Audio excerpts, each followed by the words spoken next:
মা,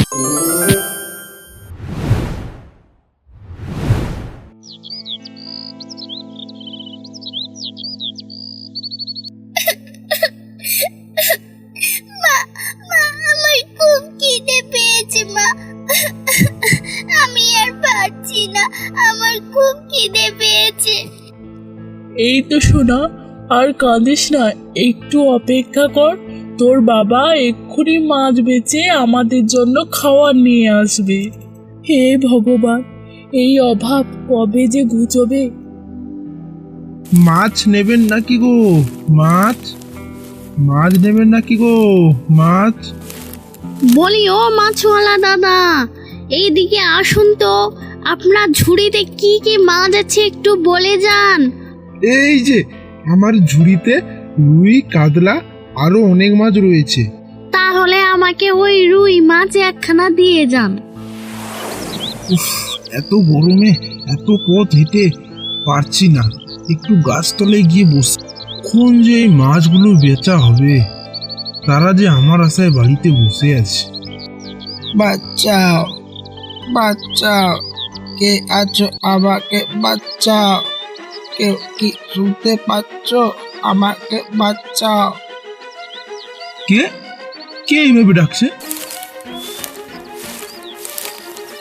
ভাই এদিকে বাঁচাও, প্রতীক ভাই, আমাকে রক্ষা করো প্রতীক ভাই।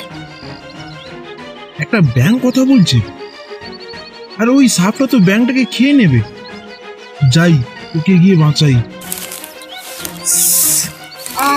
সাপটা তো আমায় কামড়িয়ে দিল। আরে এ কি হলো? আমাকে বাঁচাতে গিয়ে প্রতীক ভাই নিজে তো বিপদে পড়ে গেল। সাপটা তো ওকে কামড়ে দিল, এখন কি হবে?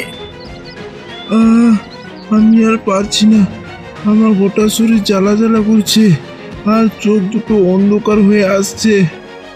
ভগবান, ভগবান, আমি মনে হয় আর বাঁচবো না। আমার পরিবারকে দেখে রেখো। এ কি সর্বনাশ হলো? আমাকে বাঁচাতে গিয়ে প্রতীক ভাই নিজে মারা গেল। এই বলিদান প্রতীক ভাই আমি কোনোদিন ভুলবো না। বৌদি, কোথায় আছো বৌদি? তাড়াতাড়ি বেরিয়ে এসো বৌদি। বৌদি, সর্বনাশ হয়ে গেছে বৌদি, তাড়াতাড়ি বেরিয়ে এসো গো বৌদি, সর্বনাশ হয়ে গেছে গো। কি হয়েছে, কি হয়েছে ঠাকুরপো? এইভাবে ডাকছো কেন? বৌদি, দাদা আর আমাদের মাঝে নাই বৌদি, সর্বনাশ হয়ে গেছে গো। ওই গোকুলপুর গ্রামের মাঠে বট গাছের তলায় দাদাকে সাপে কামড়িয়েছে গো। দাদা আর নাই আমাদের মাঝে গো বৌদি। না, এটা হতে পারে না, এটা আমি মেনে নিতে পারছি না। হে ভগবান, কেন তুমি এত বড় অন্যায় আমাদের সাথে করলে? মা, মা, তুমি কাঁদছো কেন? বাবা কোথায়? সোনা, সোনা, তোর বাবা যে আর আসবে না।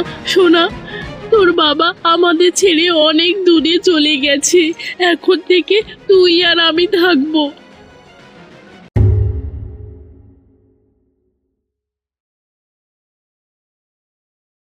এ কি, এদিকে তো চাল প্রায় শেষ হয়ে এলো। না, এবারে মেয়েকে রেখে ভিক্ষে করতে বেরোই। মা, তুমি কোথায় যাচ্ছ? কোথাও না সোনা, এই কাছাকাছি যাচ্ছি। আমি এক্ষুনি চলে আসব, ততক্ষণ তুই এই ঘর থেকে বেরোবি না।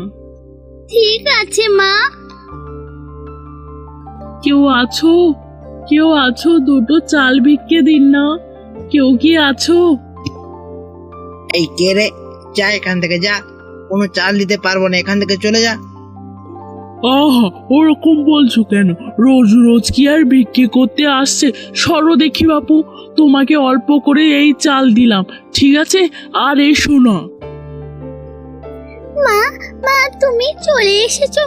মা, আমার না খুব খিদে পেয়েছে।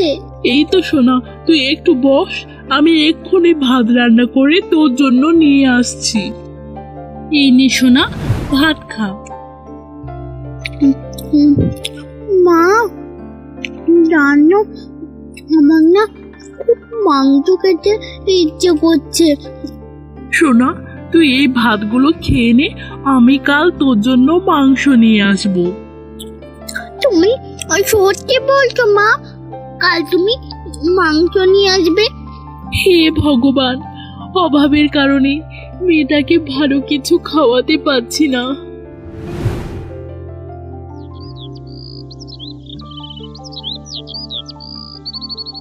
আরে, সকাল তো হয়ে গেল, এক্ষুনি আমাকে চালের জন্য বেরোতে হবে।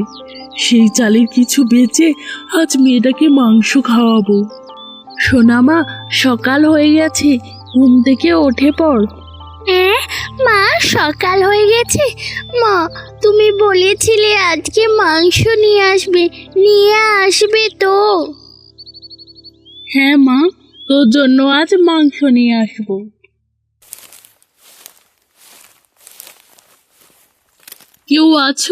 কেউ আছো, দুটো ভিক্ষে দেবেন গো?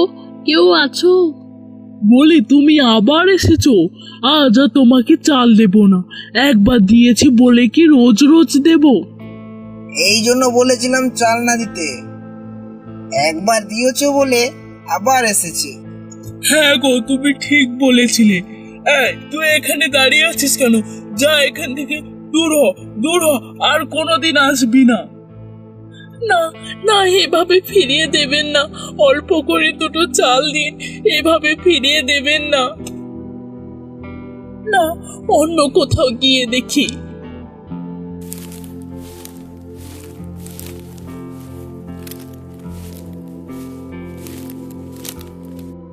কোথাও তো চালের জোগাড় করতে পারলাম না। আর মেয়েটা ওইদিকে মাংস খাবে বলে আশা করে বসে আছে। আমি এখন আমার মেয়ের সামনে গিয়ে কিভাবে দাঁড়াবো? ভগবান, আমি আর বাঁচতে চাই না। আমার মেয়েটাকে রক্ষা করো। আমি এই নদীতে ঝাঁপ দিয়ে এক্ষুনি আমার জীবন শেষ করে দেব। সোনামা, আমাকে ক্ষমা করে দে। মালতী, আমার শুনতে পাচ্ছ? আমি রাজা ব্যাং। কে এইভাবে ডাকছি আমায়? মালতী, এই দিকে দেখো, আমি এইখানে আছি। একটা ব্যাঙ এইভাবে কথা বলছে?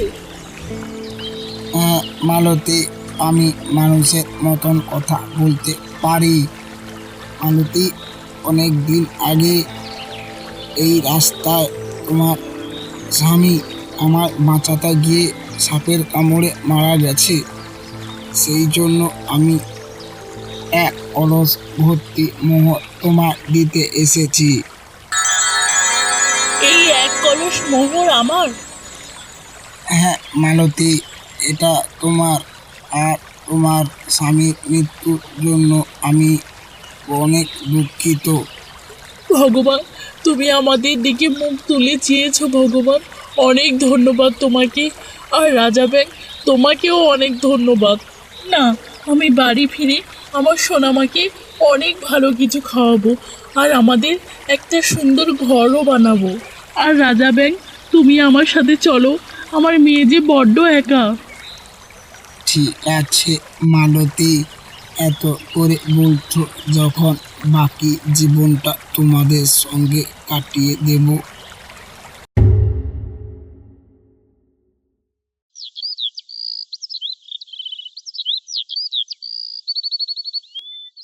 তুমি দেখতে পাচ্ছ আজ কত বড় ঘর বানিয়েছি, কত ভালো কিছু খেতেও পাচ্ছি। আজ তুমি থাকলে খুব ভালো হতো, খুব আনন্দ হতো। মা, তুমি মন খারাপ করো না। আমি আর রাজা ভাই সবসময় তোমার পাশে আছি।